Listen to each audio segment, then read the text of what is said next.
और हमें उम्मीद है जिस तरीके से पत्रकार साथी और कुछ चैनल भेदभाव करते विपक्ष के लोग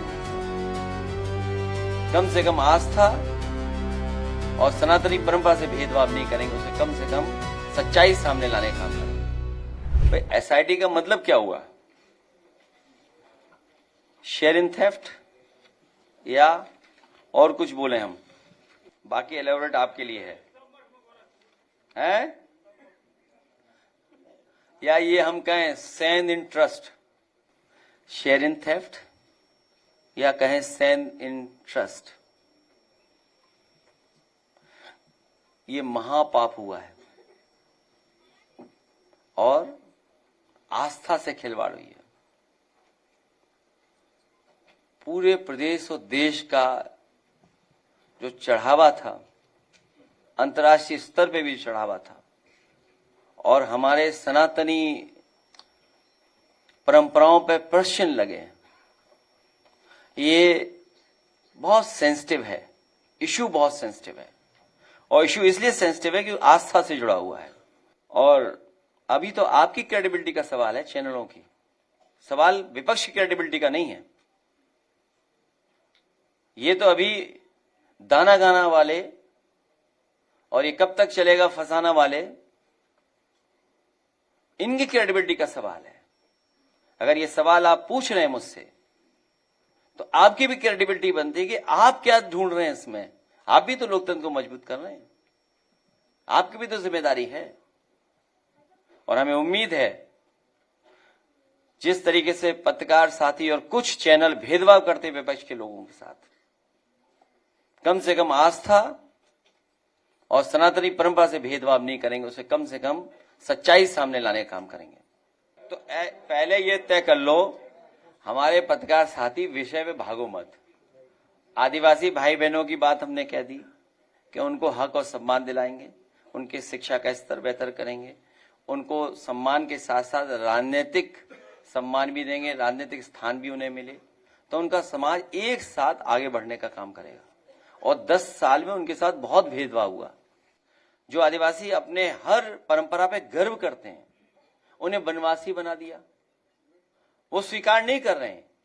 और जो भावनात्मक उनका जुड़ाव था जंगल से, जमीन से, जल से, जल जंगल जमीन से जो उनका भावनात्मक लगाव था, उससे भी छेड़खानी कर रहे हैं। एक पेड़ मां के नाम, और हमारी धरती मां है। सोचो धरती मां के साथ क्या कर रहे हैं खिलवाड़। करोड़ों पेड़ लगाने वाले, दावा करने वाले लोग जमीनी को बेच दे रहे हैं और अपने व्यक्तिगत स्वार्थ के लिए लाखों लाख एकड़ जमीनें न जाने किसको दी जा रही हैं, इन्वेस्टमेंट के बहाने। अब आप बताइए, बेंगलोर जा रहे हैं इन्वेस्टमेंट करने।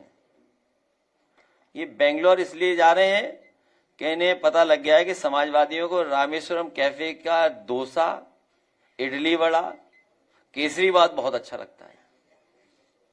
ये डोसा खाने जा रहे हैं। जब सरकार जानी है, चुनाव नवंबर में होने हैं, तो अब इन्वेस्टमेंट कौन लेके आएगा? ये जमीन बेचने वाले लोग, जंगल को खत्म करने वाले लोग, वो क्या इन्वेस्टमेंट लेकर के आएंगे? और इन्वेस्टमेंट आया होता तो नौकरी रोजगार मिलते। कहां है नौकरी रोजगार? और हमें दुख है इस बात का कि अलीगंज में जो घटना हुई है, सब बच्चों की जान बचाई जा सकती थी। क्योंकि जब अखबारों की रिपोर्ट और लोगों से जानकारी हासिल करते हैं, अगर समय पे पुलिस प्रशासन, सरकार ने सुरक्षा नियमों का पालन करवाया होता तो ज्यादातर बच्चों की और वहां जिन्होंने जान खोई सबकी जान बचाई जा सकती थी। जो हादसा हुआ है कोई सामान्य हादसा नहीं है। अगर सरकार पहले ही जाग जाती, जब पहले हादसा हुए हैं, लखनऊ में कोई पहला हादसा नहीं हुआ है। इनके महाकुंभ में न जाने कितनी बार आग लगी, कुंभ के बाद और उसके पहले भी। यहीं पर हजरतगंज में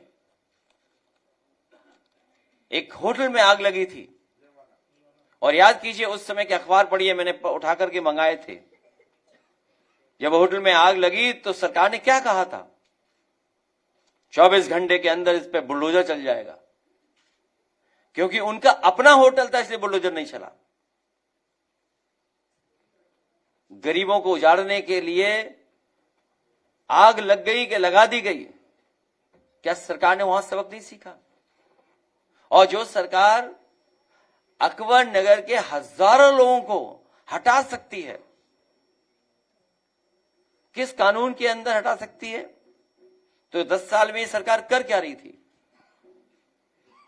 सरकार की जिम्मेदारी थी, सरकार ने जिम्मेदारी नहीं निभाई और सही समय पर चीजें हो गई होती तो बहुत सारे बच्चों की जान बचाई जा सकती थी। मुझे याद है जिस समय डायल 100 बनाया गया था, कोशिश की गई थी और व्यवस्था ये थी उस डायल 100 में, आप लोग जानकारी करिएगा कि जितनी भी इमरजेंसी सर्विसेज हैं वो सब उस पर आ जाएंगी, चाहे वो फायर को लेकर के हो, मेडिकल इमरजेंसी हो, फायर इमरजेंसी हो या पुलिस की इमरजेंसी हो, वो सभी की सभी उसी नंबर पे आ जाएंगी। लेकिन इस सरकार ने डायल 100 बर्बाद हो जाए और अगर डायल 100 और इमरजेंसी सर्विस एक साथ होती और एक साथ एक्शन लेती, सुना है फोन मिलाते रहे लोग, पहले तो फोन नहीं उठाया और फोन उठा भी तो कह दिया कि हम ये काम नहीं कर सकते, हम नहीं पहुंच सकते इतनी जल्दी। जबकि डायल 100 और इमरजेंसी सर्विसेज का समाजवादी सरकार में फैसला ये था कि 3 मिनट और 5 मिनट में वहां पर इमरजेंसी सर्विस पहुंचेगी। आप सोचिए, इनको दीवार तोड़ने के लिए इक्विपमेंट नहीं है इनके पास। सोचिए आप, दावा करते हैं हम अमृत काल में विकसित भारत बन जाएंगे और एक दीवार तोड़ने के लिए हथौड़ा नहीं चला पा रहे। दीवार काटने के लिए इनके पास मशीन नहीं, अगर होगी भी तो हो सकता है इन्होंने उसमें भी भ्रष्टाचार किया हो, इसलिए मशीन नहीं थी या कोई ऐसा नहीं था। दीवार काट करके अगर छत से समय पर दीवार काट दी जाती तो शायद बहुत से बच्चों की जान बच जाती। क्योंकि जो मैं रिपोर्ट्स पढ़ रहा हूं या डॉक्टर्स की जो रिपोर्ट्स आ रही है उसमें यह है कि फायर से ज्यादा दम घुटने से लोगों की जान चली। अगर दीवार तोड़ी गई होती छतों से तो बहुत से बच्चों की जान बच जाती। लेकिन फायर और उनके लोग गए नहीं, बच्चे अपने घर वालों से मोबाइल पे बात करते रहे, वीडियो कॉल करते रहे, आओ बचा लो आकर के हमें। सरकार सोती रही, जागी नहीं और उसका परिणाम हुआ कि हमारे इतने बच्चों की जान चली गई।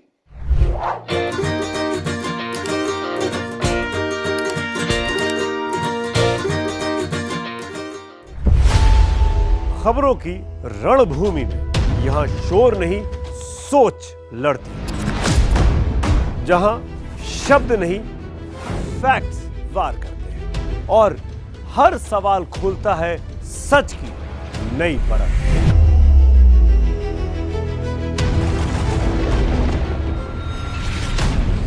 चक्रव्यूह आपके अपने सुमित अवस्थी के साथ सोमवार से शुक्रवार शाम 6:57 पर टाइम्स नाउ नव भारत पर।